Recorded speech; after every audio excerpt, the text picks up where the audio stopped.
All right, this is the pre-video for sections 4.1, 4.2, and 4.3, starting of Unit 3 material. And we're going to be starting off with a brief review of exponential functions. What are they, and how do we deal with them? Mostly reviewing power rules and things like that. So you're already familiar with behavior of power functions like x squared, square root of x, which is x to the 1/2, and 1 over x. We've kind of looked at different functions and how they behave. Next, we're going to study specifically exponential functions, which is where your number is your base. And for us, a is greater than 0 and a is not 1. So this is some number like 2 or 1/3 or 3. And the changing part is the exponent. So things to remember from like an algebra course would be some laws of exponents. For example, anything to the 0 power is 1. If you multiply same bases together, you add their exponents. If you divide same bases, and there's no adding or subtracting here, this is just one term over another, then you subtract their exponents. If you have a power on top of another part that has a power, you multiply their exponents. If there is multiplication or division inside of a parentheses, you can distribute the power on the outside to everything on the inside. That is not true for adding or subtracting. And then if you have a negative exponent, we know that it moves locations. So we're just going to go through and do these really quickly. These are just some basic ones we would have done in, say, Math 136. So for example, 3 squared times 3 to the 3rd, they have the same base. So we multiply them, we multiply it together by adding the power. So this would be 3 to the 2 plus 3, which is 5. And if we work that out, that would be 243, I believe. We can double check that real quick. So 3 to the 5th is 243. This is the same thing. We add the exponent, so it's a 2 plus a negative 1, so this would be 3 to the 1, which is just 3. This is a power on top of another power. The base is here, so this is 2 to the 3 times 2, which is 6, and 2 to the 6th power is 64. This is a negative exponent on outside of a division problem, so we can apply it to everything inside, which means we're going to end up just flipping the whole fraction. And then it would be to the 2nd power. So 3 squared over 1 squared is just going to be 9. Then we have 3 squared over 3 to the 4th. We subtract the powers. 2 minus 4, it's always top minus bottom, it would be negative 2, which makes that move to the denominator, which is 1 over 9. These two are not same base. I threw this in here specifically to see if people would just add the powers and multiply the 3 and 2 together. We never multiply the bases together when we are using these exponent laws. We just bring it with us. So we can't do this here because it doesn't have same base. So the only way to solve this is to turn them both back into square roots. So this is square root of 2 times square root of 3, and since they're both square roots, we can multiply them together. So the answer is square root of 6. And then the next one is dealing with what do you do if you have exponential, rational exponentials. So this member is going to be a cubed root of 27, and then we can take that whole answer and raise it to the numerator. So cubed root of 27 is 3, 3 squared is 9. This will be the square root of 64, and then we'll cube the whole thing. So that is 8 to the 3rd.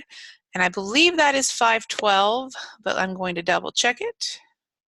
Yep, it is 512. And then the last one is, this is a cubed root of 1/8, which is going to be cubed root of the top and cubed root of the bottom. Okay, so then moving on, that's all we were going to do from 4.1. From 4.2, we're just going to do this number 1 right here. This is natural exponential functions. So remember, the irrational number e is defined to be the limit of 1 plus x to the 1 over x as x approaches 0. So e is defined to be this limit, and it's approximately 2.71828, blah, blah, blah, blah, blah. E is called the financial number. So when we deal with this one, it's going to usually be compound interest and things like that. All right, so let's look at this first row. Same thing, we're just using our exponential powers. So we've got 1 over e to the negative 2. We'll flip the whole thing, make that e squared. And you could get a decimal approximation for this, but right now I'm just working them out as they are. I would flip this whole fraction to take care of that negative on the outside. So now that's to the 1st power. And then this is 4 minus 6. Another way of thinking of this is you can just say I've got 2 more in the bottom instead of using the subtraction rule, so it's 1 over e squared. This is subtracting power, so that'd be e to the 6th, and we need to move this guy back up, so that's e to the 3rd.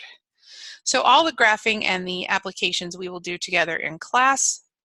And then the very last section for the pre-video, again, like I said, this was going to be very short today, is we're going to just teach you the basic derivative rule for e to the x. We're not going to worry about any other base yet. We'll talk about 2 to the x, 3 to the x, those types of things in one of our future classes in this unit. But to take a derivative of e to the x, it is itself. The derivative of e to the x is e to the x.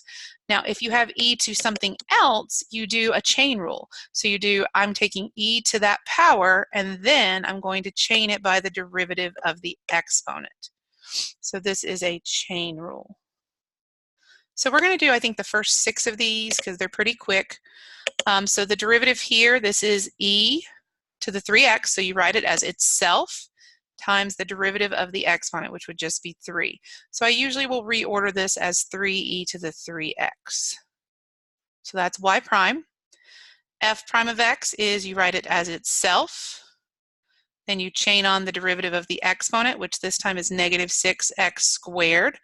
And again, I like to regroup that so that it's in front like a coefficient. So very simple to take the derivative of e to the x. This one, you have a 4 out front, so you'll leave that there. You've got your ex squared, and then times the derivative of x squared, which would be 2x. So this would be 8x, because the 2 times 4, e to the x squared. And then just 3 more. This is a constant. A lot of times people will miss this one because they don't see the e to the x. They see e to the 1, and they just think that's a derivative that is 0, which is true, but this is a constant. So the derivative of it's 0 anyways, because that is just a number. And then the last 2, we have h prime of x is e to the 3x plus 1 times the derivative of the exponent, which is 3. So that would be 3e to the 3x plus 1. And then the very last one, I would rewrite this as e to the 2x to the negative 1 just to make it a little easier. So this is y prime is itself, which was 2 over x, times the derivative of that, which is negative 2x to the negative 2. So I would regroup this as a negative 2 and an e to the 2 over x on top, and the x squared is on the bottom. And that is it for the pre-video for this Thursday. I'll try to get the rest of the pre-videos for this unit done and posted by Friday of this week. Have a good night.